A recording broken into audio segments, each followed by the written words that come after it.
नमस्कार। गोल गुरु एकेडमी के digital platform पे आपका स्वागत है। जैसे कि हमारी एक सीरीज चल रही है कि करंट में जो कोई भी इम्पोर्टेंट टॉपिक होता है उसका हम एग्जाम प्रोस्पेक्टिव से कोई इम्पोर्टेंट होता है तो उसका हम यहाँ पे चर्चा करते हैं। तो आज की क्लास में हम चर्चा करेंगे कि अभी भारत के 52वें मुख्य न्यायाधीश बने बी आर गवई, जो कि पहले नालसा के अध्यक्ष थे। तो जब बी आर गवई 52वें सुप्रीम कोर्ट के चीफ जस्टिस ऑफ इंडिया बने तो अब इससे चर्चा चलती है कि chief justice of India, high court के जजेज, सुप्रीम कोर्ट के जजेज, अधीनस्थ न्यायालयों के जज, ये चीज दिमाग में थी कि इनकी नियुक्ति कैसे होती है और कौन करता है। क्योंकि लगभग लगभग इस्तीफा, उन पे महाभियोग जैसी प्रोसेस कम होती है और नियुक्ति हर महीने चर्चा में रहती है। कभी कोई न्यायाधीश बनता है, कभी कोई मुख्य न्यायाधीश बनता है, तो वो चीज चर्चा में रहती है। तो हम आज जानेंगे कि सुप्रीम कोर्ट, हाई कोर्ट और अधीनस्थ न्यायालयों, क्योंकि भारत में जो न्यायिक व्यवस्था है ना, उसकी एक एकीकृत प्रणाली है। एकीकृत प्रणाली पे कैसे है कि सबसे ऊपर ये इस तरह की प्रणाली है जिसमें सबसे ऊपर सुप्रीम कोर्ट है, उसके बाद में हाई कोर्ट है, उसके बाद में अधीनस्थ है। एकल न्यायीय व्यवस्था है जो 1935 के भारत शासन अधिनियम से ली गई है। तो अधीनस्थ न्यायालय, अधीनस्थ न्यायालय, अधीनस्थ न्यायालय। तो हम देखेंगे कि सुप्रीम कोर्ट के जजेस की नियुक्ति कैसे होती है, शॉर्ट क्लास है। हाई कोर्ट के जजेस की नियुक्ति कैसे होती है, अधीनस्थ न्यायालयों में जजों की नियुक्ति कैसे होती है। तो आज की क्लास चलो शुरू करते हैं। तो सबसे पहले सुप्रीम कोर्ट, हाई कोर्ट और अधीनस्थ न्यायालयों के न्यायाधीशों की नियुक्ति, इसके बारे में पढ़ेंगे। तो जुडिशरी के बारे में बहुत सारी चीजें चलती है। जैसे यहाँ पे ये वो सिख साहब कह रहे हैं कि ये कोर्ट है मिस्टर त्यागी, यहाँ कुछ जल्दी नहीं होता। तो हमें पता है कि चीज़ें बहुत ज़्यादा डिले चलती है, बहुत ज़्यादा जटिल है चीज़ें, आम लोगों के समझ में कानूनी प्रक्रियाएं होती नहीं है, इसलिए चीज़ें बहुत ज़्यादा कॉम्प्लिकेट चलती है। तो आज हम केवल एग्जाम प्रोस्पेक्टिव से उन चीज़ों पे डिस्कस नहीं करेंगे, केवल इस चीज चलेंगे कि हाई कोर्ट, सुप्रीम कोर्ट और अधीनस्थ न्यायालयों के न्यायाधीशों की नियुक्ति कैसे होती है। तो सबसे पहले हम उच्चतम न्यायालय की बात करते हैं। तो थोड़ा सा ब्रीफ हिस्ट्री देखेंगे कि पहले ही बताया था कि एकीकृत न्याय व्यवस्था, एकीकृत न्याय व्यवस्था का मतलब है कि एक ही ढांचे में जो केंद्रीय और राज्य दोनों कानूनों को लागू करते हैं। जैसे अमेरिका में क्या है, अमेरिका में द्वैध व्यवस्था है न्यायालय की, कि जो सेंट्रल उच्च न्यायालय है वो केंद्रीय कानूनों को लागू करता है और जो राज्य के उच्च न्यायालय है वो राज्य के कानूनों को लागू करते हैं। पर भारत में केंद्रीय कानून और राज्य कानून दोनों को लागू करता है। तो एकीकृत न्याय व्यवस्था इस तरह से सुप्रीम कोर्ट, फिर हाई कोर्ट और भी उसके बाद अधीनस्थ न्यायालय। तो एकीकृत न्याय व्यवस्था है। और ये जो सुप्रीम कोर्ट की बात है, ये करी संविधान के भाग 5 में अनुच्छेद 124 से 147 में। अब अनुच्छेद 148 में एक बहुत इंपॉर्टेंट चीज आती है। 148 में आता है एक controller and auditor general of India, नियंत्रक और महालेखा परीक्षक जो खातों की ऑडिटिंग वगैरह करता है, वो 148 में आता है।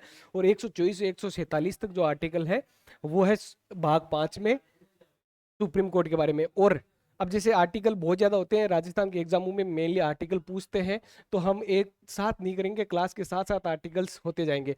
जैसे हमने बात करी कि भाग 5 में सुप्रीम कोर्ट की बात कर रहे हैं, 124 से 147 तक सुप्रीम कोर्ट की बात होती है। तो इसमें दो, ये इसमें एक 123 वाला इंपॉर्टेंट है और एक 100 जस्ट आगे वाला 148 वाला इंपॉर्टेंट है। जो 123वां अनुच्छेद है वो है अध्यादेश से संबंधित। जो अध्यादेश जारी करते हैं जिसकी बहुत ज्यादा, जैसे महाभियोग और अध्यादेश, ये चीजें ऐसी हैं जिनकी बहुत ज्यादा चर्चा में रहती है। तो ये जो अध्यादेश है वो 123वें अनुच्छेद में और 148वें अनुच्छेद में जो बात की गई है वो की गई है controller auditor general of India, महानियंत्रक और लेखा परीक्षक। ठीक है। तो ये भाग 5 में। कमेंट बॉक्स में करके बताना कि भाग 3 में क्या है, भाग 4 में क्या और भाग 4A में क्या है। ठीक है। एकल व्यवस्था है जो कि लीक कहाँ से गई है कि हमने भारतीय संविधान जब बना था देखा था कि बहुत सारी व्यवस्थाएं विश्व के भिन्न भिन्न संविधानों से ली गई है। तो ये जो न्यायालय की एकीकृत व्यवस्था है ये ली गई है भारत शासन अधिनियम 1935 से। और अब भारत के जो सुप्रीम कोर्ट की बात करते हैं, इसकी स्थापना हुई थी 28 जनवरी 1950 को। मतलब सुप्रीम कोर्ट की स्थापना हुई थी 28 जनवरी 1950 को। और प्रथम न्यायाधीश के रूप में एच जे कानिया ने शपथ ली थी 26 जनवरी 1950 को।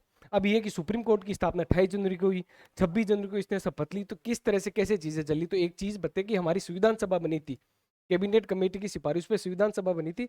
उस संविधान सभा ने संविधान तैयार कर दिया। हमारा संविधान तैयार हो गया था 26 नवंबर 1950 को, जिसके कुछ प्रावधान 26 नवंबर 1950 को लागू कर दिए गए। बाकी के जो प्रावधान है वो 26 जनवरी 1930 को 1949 को लागू कर दिए गए। और बाकी के जो प्रावधान है वो 26 जनवरी 1950 को लागू कर दिया। अब 26 जनवरी डेट की महत्वता पता है कि जो लाहौर अधिवेशन हुआ था उसमें 26 जनवरी 1930 को भारत का प्रथम स्वतंत्रता दिवस मनाने की बात की गई, तो इसलिए 26 जनवरी को किया गया।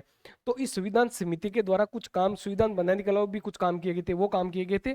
अब ये कहते हैं कि भाई मुख्य न्यायाधीश को तो शपथ राष्ट्रपति दिलाता है, तो उस चीज को भी हम समझेंगे कि जो 26 जनवरी 1950 को भारत का संविधान बन के पूरी तरह लागू हो गया था। तो 24 जनवरी को 3 कार्य हुए। 24 जनवरी 1950 को 24 जनवरी 1950 को 3 काम हुए। एक तो राष्ट्रीय गान को अपनाया गया, एक राष्ट्रीय गीत को अपनाया गया, और एक 24 जनवरी 1950 को भारत के राष्ट्रपति का निर्वाचन हुआ, और वो राष्ट्रपति थे डॉक्टर राजेंद्र प्रसाद। इसलिए जब भारत 26 जनवरी 1950 को गणराज्य बना, रिपब्लिक बना, तो उस टाइम पे भारत के पास राष्ट्रपति थे जो कि राजेंद्र प्रसाद थे, और उसी के तहत 26 जनवरी 1950 को एच जे कानी अध्यक्ष बने, और 28 जनवरी को सुप्रीम कोर्ट का उद्घाटन हुआ, प्रथम भारत के मुख्य न्यायाधीश बने। उसके बाद में जो सुप्रीम कोर्ट की संरचना होती है कि कितने जज होते हैं, कितने मुख्य न्यायाधीश होते हैं, तो सुप्रीम कोर्ट में एट ए टाइम 33 मुख्य न्यायाधीश है और एक मुख्य न्यायाधीश है, मतलब टोटल जो स्ट्रेंथ है वो 34 है। अब ये चीज होती है कि इनकी नंबर कभी 33 है, कल को ये 40 भी हो सकते हैं, कल को ये 50 भी हो सकते हैं, ये कौन बढ़ाता है? तो एक चीज यहाँ पे बहुत माइनर चीज है, बहुत ध्यान से सुनना, कि सुप्रीम कोर्ट में जजों की संख्या बढ़ाने का जो काम करता है ना, वो करती है संसद। और जो हाई कोर्ट है उनमें जजों की संख्या बढ़ाने का काम कौन करता है? उनमें काम करता है, तो ये ऐसे यहाँ पे संसद की बात करें तो वहां पे दिमाग में आएगा कि राज्य विधानमंडल करती है, पर नहीं, राज्य विधानमंडल नहीं करती। सुप्रीम कोर्ट के जजों की संख्या बढ़ाने का काम संसद का है, जबकि राज्य हाई कोर्ट उच्च न्यायालय है उसके जजों की संख्या बढ़ाने का काम करता है राष्ट्रपति। राष्ट्रपति का काम है ये बहुत इंपॉर्टेंट चीज है, तो राष्ट्रपति का काम है। अब सुप्रीम कोर्ट की बात कर रहे हैं तो कुछ चीज जानते हैं हम कि भीमराव अंबेडकर के अनुसार लोकतांत्रिक व्यवस्था में भारत सरकार के रक्षक, मतलब भारत सरकार लोकतांत्रिक मूल्यों की रक्षा करे, कुछ भी ऐसा काम नहीं करे जो कि लोकतंत्र के हितों को कुठाराघात करे या किसी भी तरह की हमारी लोकतांत्रिक व्यवस्था उसको चोट पहुंचे। तो कुछ ऐसी संस्थाएं बनाई गई है जो भारत सरकार के द्वारा लोकतंत्र का हनन किया नहीं जाए, या भारत सरकार पूर्णतः लोकतंत्र का पालन करे, तो भारत सरकार के लोकतंत्र के रक्षकों के रूप में जाना जाता है। ये मतलब आजकल एग्जामों में क्या होता है कि हम आगे की चीजें पढ़ते हैं, पहली लाइन की पहले पेज की चीजें हैं वो बहुत बार एग्जाम में क्वेश्चन पूछे जाते हैं। जैसे इस बार नीट का एग्जाम हुआ था तो उसमें भी कई बुक्स के पहले चैप्टर के पहले पेज से क्वेश्चन उठाए गए। तो ये भी है कि भारत सरकार के लोकतांत्रिक व्यवस्था में भारत सरकार के रक्षक कौन कौन है? उच्चतम न्यायालय, निर्वाचन आयोग, संघ लोक सेवा आयोग, और के कौन कौन है? High supreme court, election commission of India, उसके अलावा यूपीएससी, और उसके अलावा केग। ठीक है। अब जब राज्य की बात आएगी कि राज्य सरकार के केस में कौन है, तो ये चीज सीधी सी देख लो ना कि जब राज्य सरकार की आएगी तो हाई कोर्ट आ जाएगा, राज्य निर्वाचन आयोग आ जाएगा, राज्य लोक सेवा आयोग आ जाएगा, और केग, यहाँ पे भी केग रहेगा। क्यों? केग एक ऐसी चीज संस्था है जो केंद्र और राज्य दोनों के खातों की जांच करती है, तो ये लोकतंत्र के रक्षक है। एट ए टाइम भारत के 52वें जो मुख्य न्यायाधीश बने वो बी आर गवई थे, जो कि नालसा के अध्यक्ष थे इससे पहले। ठीक है। उसके बाद में ये देख ली कि सुप्रीम कोर्ट की स्थापना कब हुई, प्रथम न्यायाधीश कौन थे, उनकी संरचना कैसे तय होती है, जजों की संख्या कैसे होती है। अब हम देखेंगे कि जजों की नियुक्ति कौन करता है। तो सुप्रीम कोर्ट के जजों की नियुक्ति करी जाती है राष्ट्रपति द्वारा। ये बहुत सिंपल है, पर करता कैसे है राष्ट्रपति? हमारा टॉपिक ये है कि नियुक्ति कैसे होती है, तो नियुक्ति करते हैं राष्ट्रपति। पर कैसे करते हैं? कि न्यायाधीशों की सलाह और परामर्श से करते थे। इनिशियल स्टेज में न्यायाधीशों की सलाह और परामर्श से करते थे, और लगभग 1950 से लेकर 1973 तक ऐसा ही था कि जो एक जज रिटायर हो गया उसके बाद जो सबसे मोस्ट सीनियर जज होता था सुप्रीम कोर्ट का, वही अध्यक्ष बनता था। उसके बाद में कुछ इंटरफेरेंस हुए, धीरे धीरे वरीयता क्रम को आगे पीछे किया गया और दूसरे व्यक्तियों को भी जज बनाया गया। तो इस तरह से फिर सुप्रीम कोर्ट ने कुछ ऐसे जजमेंट दिए जिससे कि जो सुप्रीम कोर्ट में जज मुख्य न्यायाधीश नियुक्त करने की प्रक्रिया, जज नियुक्त करने की प्रक्रिया, उसमें सरकार का दखल नहीं हो, जिनको हम न्यायाधीश मामले कहते हैं। और आज तक भारत में 4 न्यायाधीश मामले हैं, प्रथम न्यायाधीश मामला, द्वितीय न्यायाधीश मामला, तृतीय न्यायाधीश मामला और चौथा न्यायाधीश मामला। इससे हमें पता चल जाएगा कि सुप्रीम कोर्ट में और हाई कोर्ट में जजों की नियुक्तियां कैसे होती है। पहले हम सुप्रीम कोर्ट की बात कर रहे हैं तो उसके कॉन्टेक्स्ट में जाएंगे। तो अब इसमें क्या है कि शुरुआत में ये थी कि न्यायाधीशों की सलाह और परामर्श से राष्ट्रपति नियुक्त करेगा सुप्रीम कोर्ट के जजों को। अब बात यहां आती है परामर्श की, परामर्श शब्द को ही डिफाइन करते हुए, क्योंकि सुप्रीम कोर्ट का काम है कि किसी शब्द की व्याख्या करना संविधान के अनुसार। तो परामर्श शब्द की सुप्रीम कोर्ट ने व्याख्या करी। प्रथम न्यायाधीश मामला 1981 में कहा गया कि परामर्श का मतलब है विचारों का आदान प्रदान, किसी तरह की सहमति नहीं। मतलब जो सुप्रीम कोर्ट के जो न्यायाधीश वगैरह है वो राष्ट्रपति को सलाह वगैरह विचारों का आदान प्रदान होगा और बताएंगे इस व्यक्ति को बना दो, वो राष्ट्रपति पे है कि सहमति बनाने जरूरी नहीं है। ये बात 1981 में की गई थी। तो ये नॉर्मल है, इसका कोई इफेक्ट नहीं, एग्जाम में नहीं पूछा। अब दूसरा न्यायाधीश मामला है 1993 में, जिसमें क्या किया गया कि राष्ट्रपति के लिए भारत के मुख्य न्यायाधीश, उसमें क्या कहा गया था कि परामर्श केवल सहमति है, विचारों का आदान प्रदान। पर दूसरे न्यायाधीश मामले में कहा गया कि राष्ट्रपति के लिए भारत के मुख्य न्यायाधीश की जो सलाह है वो बाध्यकारी है। पर यह सलाह कब देगा? वो मुख्य न्यायाधीश प्लस सुप्रीम कोर्ट के अन्य न्यायाधीशों की नियुक्ति में भी तो मुख्य न्यायाधीश देगा ना सलाह, तो वो कब देगा? पर यह सलाह वो दो अन्य न्यायाधीशों से लेगा। ये दूसरे न्यायाधीश मामले में क्या गया, मतलब ये जज है, इसको कौन नियुक्त करेगा? तो इसको राष्ट्रपति करेगा। राष्ट्रपति कब करेगा, किसकी सलाह से करेगा? सुप्रीम कोर्ट के जज, सुप्रीम कोर्ट के chief justice of India plus दो अन्य सुप्रीम कोर्ट के वरिष्ठ जजों की राय से ये करेगा। तो ये सलाह देंगे तो राष्ट्रपति को मानना बाध्यकारी है, फिर उस व्यक्ति को न्यायाधीश नियुक्त करेगा। ये हुआ। फिर तृतीय न्यायाधीश मामला है 1998 में, उसमें कहा गया कि परामर्श शब्द की जो बात है वो केवल ऐसा नहीं है कि केवल सुप्रीम कोर्ट के मुख्य न्यायाधीश ने जो कह दिया वो हो गया। परामर्श शब्द का मतलब है कि बहुसंख्यक न्यायाधीशों के बीच का विचार। तो पहले परामर्श था केवल, ठीक है, उसके बाद में उसको करा गया 1+2 की सलाह जो देंगे, जो राष्ट्रपति के लिए बाध्यकारी, एक चीफ जस्टिस ऑफ इंडिया, दो अन्य जज, और तीसरे न्यायाधीश मामले में कर दिया गया 1+4। अभी ये प्रोसेस चल रहा है कि किसी भी सुप्रीम कोर्ट में न्यायाधीश की नियुक्ति होती है तो सुप्रीम कोर्ट का मुख्य न्यायाधीश, चीफ जस्टिस ऑफ इंडिया और 4 अन्य न्यायाधीश सलाह देकर राष्ट्रपति को भेजते हैं जो माननीय बाध्यकारी है। उसके बाद में उस व्यक्ति को सुप्रीम कोर्ट में न्यायाधीश नियुक्ति करते हैं। कैसे किया जाता है आज के टाइम कि कोई भी व्यक्ति को अगर सुप्रीम कोर्ट में न्यायाधीश नियुक्त करना है तो भारत का मुख्य न्यायाधीश प्लस 4 अन्य न्यायाधीश मिलकर राष्ट्रपति को सलाह देंगे जो राष्ट्रपति के लिए बाध्यकारी होगी। उसके बाद में उस व्यक्ति को सुप्रीम कोर्ट में न्यायाधीश चुना जाएगा और इसी व्यवस्था को कोलिजियम सिस्टम कहते हैं। तो 1+4, पर 1+4 में भी ऐसा है कि इसमें से कम 3 व्यक्तियों का पक्ष नियुक्ति के पक्ष में होना चाहिए, तभी वो सलाह भेज सकते हैं। ऐसा है कि 4 में से 2 ने कह दिया कि हम इस व्यक्ति के नियुक्ति के पक्ष में नहीं है, तो फिर वो नहीं माना जाएगा। मतलब 1+4 में से जो 4 है ना, उनमें से कम 3 का सहमति होना जरूरी है। एक नहीं करे तो कोई दिक्कत नहीं, पर अगर 2 की सहमति नहीं है, चाहे चीफ जस्टिस ऑफ इंडिया की हो, पर अगर 2 व्यक्तियों की भी सहमति नहीं है तो वो सलाह वो राष्ट्रपति को नहीं भेजता कि इस व्यक्ति को भारत का सुप्रीम कोर्ट का न्यायाधीश नियुक्त किया जाए। तो मुख्य न्यायाधीश प्लस 4 अन्य न्यायाधीश, कम से कम 3 की सलाह नियुक्ति के पक्ष में होनी चाहिए। इन चार में से 3 की सलाह नियुक्ति के पक्ष में होनी चाहिए, तभी मुख्य न्यायाधीश इस सलाह को राष्ट्रपति के पास भेजेगा। तो हमने संरचना पढ़ी, जो संरचना कौन तय करेगा? संसद तय करेगा। किसकी? सुप्रीम कोर्ट के न्यायाधीशों की, और हाई कोर्ट के न्यायाधीशों की राष्ट्रपति तय करेगा। पहले था कि सुप्रीम कोर्ट के न्यायाधीश की सलाह बाध्यकारी है, जो कि वो 2 वरिष्ठ न्यायाधीशों से लेके देगा। उसके बाद तृतीय न्यायाधीश मामले में कर दिया गया कि वो 4 वरिष्ठ न्यायाधीशों से लेके देगा, जिनमें से कम 3 की नियुक्ति के पक्ष में सलाह होनी चाहिए। अगर 2 व्यक्ति सलाह नहीं देते हैं, पक्ष में नहीं है, तो वो सलाह भारत का मुख्य न्यायाधीश राष्ट्रपति को उस व्यक्ति के न्यायाधीश के रूप में नियुक्ति के लिए नहीं भेजेगा।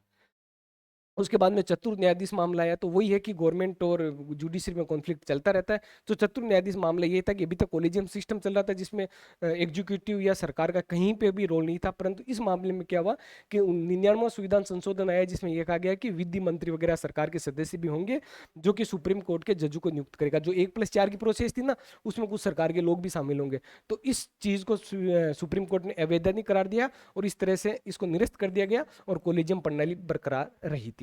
ये इस तरह से कॉन्फ्लिक्ट चलता रहता है कि शुरुआत में आता है कि ये तीनों एक पारस्परिक सहयोग से काम करेंगे, परंतु अभी के टाइम हम देखते हैं कि इनमें कितना कॉन्फ्लिक्ट रहता है। उसके बाद में हम उच्च न्यायालय की बात करेंगे। उच्चतम न्यायालय का हम देख लिया, संरचना संसद और नियुक्ति 1+2 पहले था, फिर 1+4 की सलाह से राष्ट्रपति करेगा जो कि बाध्यकारी है। उच्च न्यायालय की हम बात करेंगे, वो भाग 5 में था, ये भाग 6 में। ये भाग 6 में 214 से 231, तो 213 क्या आ जाएगा? वही अध्यादेश राज्य विधानसभा द्वारा पारित, राज्यपाल द्वारा पारित अध्यादेश 213, और 123 जो अध्यादेश है वो है राष्ट्रपति द्वारा पारित। ठीक है, और अध्यादेश कब पारित होता है ये पता ही है कि जब संसद का या राज्य विधानमंडल के दोनों सदनों में से कोई भी एक सदन नहीं चल रहा हो, तो कानूनी प्रक्रिया को बरकरार रखने के लिए या विधि की स्थापित रहे, इसलिए अध्यादेश जारी किए जाते हैं। ठीक है, भारत में अब जब संविधान बना तो ऐसा था कि भारत में प्रत्येक राज्य में एक हाई कोर्ट होगा, ऐसा संविधान में डाल दिया गया। परंतु 7वां संविधान संशोधन है, उसके द्वारा एक चीज की गई कि 2 या 2 से अधिक राज्यों या किसी संघ शासित प्रदेश का एक अलग से या उन राज्यों के साथ ही उच्च न्यायालय हो सकता है। 2 या 2 से, जैसे हरियाणा का है तो हरियाणा, पंजाब और चंडीगढ़ तीनों का एक ही हाई कोर्ट है। तो ये 7वें संविधान संशोधन में किया गया, परंतु ये तय कौन करेगा कि इन 2 राज्यों का एक ही हाई कोर्ट होगा, इन 3 राज्यों का एक ही होगा, अब इनका अलग होगा, इस संघ शासित प्रदेश का अलग होगा। जैसे दिल्ली संघ शासित प्रदेश का अलग है, बाकी का सारी संघ शासित प्रदेशों का दूसरे न्यायालय में है। ठीक है, आप ये बताना कि अंडमान निकोबार जो हाई कोर्ट है वो मतलब किस राज्य का हाई कोर्ट से अटैच है? अंडमान निकोबार। ठीक है, तो संसद चाहे तो 2 से संसद कर सकता है, 2 या 2 से अधिक राज्यों उनके लिए एक ही न्यायालय कर सकता है। अगर जैसे राजस्थान और एमपी का एक ही हाई कोर्ट करना हो तो यहाँ की सरकारें तय नहीं करेगी, वो संसद तय करेगी कि यहाँ का एक ही हाई कोर्ट होना चाहिए। अब संरचना वो बताई थी कि उसमें 33+1 है, 34 थे वो संरचना तय करेगा संसद, इसमें संरचना तय करेगा राष्ट्रपति। अब राजस्थान की हम बात कर रहे हैं तो राजस्थान के कॉन्टेक्स्ट में मुख्य न्यायाधीश सहित अभी के टाइम कुल 50 न्यायाधीश है। अगर इन 50 को 52 करना होगा भाई, अब 52 न्यायाधीश होंगे तो राष्ट्रपति ही तय करेगा। उद्घाटन हुआ था 29 अगस्त 1949 को, स्वाई मान सिंह ने किया था, जयपुर में किया था 29 अगस्त 1949 को। ठीक है, 29 अगस्त 1949 को, ठीक है, ये स्थापना। और उसकी 28 जनवरी 1950 को, 28 जनवरी 1950 को। प्रथम न्यायाधीश थे कमलकांत वर्मा, और अभी 42वें न्यायाधीश है जो राजस्थान के, वो है मनिंदर मोहन श्रीवास्तव। ठीक है, अब नियुक्ति लगभग संवैधानिक पदों पे नियुक्ति या सारे संवैधानिक पदों पर नियुक्ति राष्ट्रपति करता है, पर वो प्रोसेस कैसा है उसी को हमें जानना है। तो इनकी भी नियुक्ति वो राष्ट्रपति करेगा, पर कैसे करेगा? भारत के मुख्य न्यायाधीश और राज्य के राज्यपाल से परामर्श करके किसकी नियुक्ति करेगा? हाई कोर्ट के मुख्य न्यायाधीश की। जो राजस्थान हाई कोर्ट के मुख्य न्यायाधीश की नियुक्ति है वो राष्ट्रपति करेगा, पर परामर्श किससे करेगा? वो परामर्श करेगा भारत के मुख्य न्यायाधीश और राज्य के राज्यपाल से। और मुख्य न्यायाधीश, हाईकोर्ट के मुख्य न्यायाधीश के अलावा अगर अन्य न्यायाधीशों की नियुक्ति है तो उस मुख्य न्यायाधीश से भी परामर्श हो जाएगा, क्योंकि वो फिर तो एक बड़ा पद आ ही गया है ना।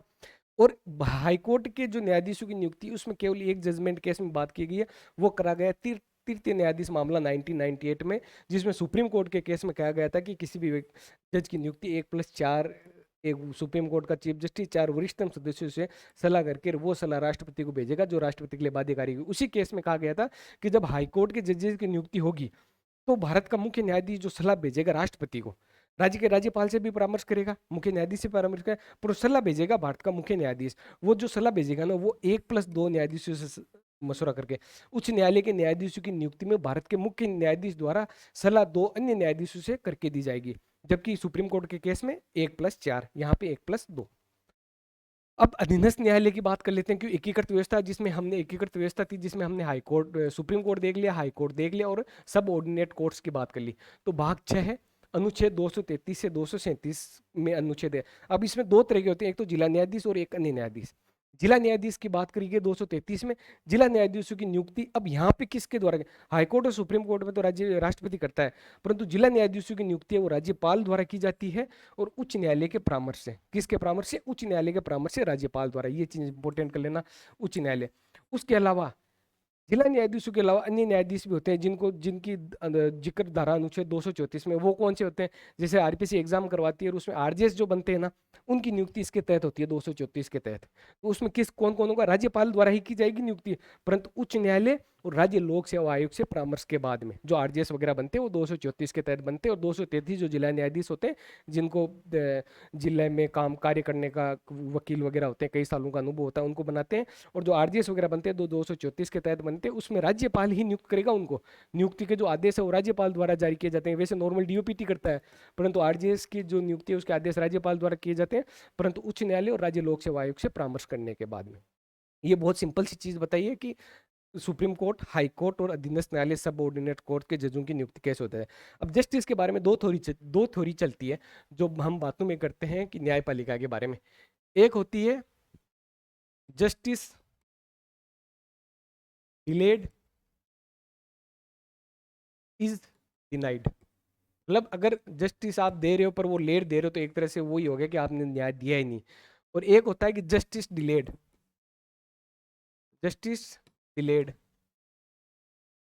But delivered, but delivered, justice delayed but delivered. ये दो चीजें, इन दोनों चीजों के ऊपर दो फिल्म है जो बहुत बढ़िया संदेश देती है, कभी टाइम मिले तो देखना। एक तो सबने देख रखी है और दूसरी भी बहुतों ने देख रखी है, नहीं भी देख रखी है देखना जरूर।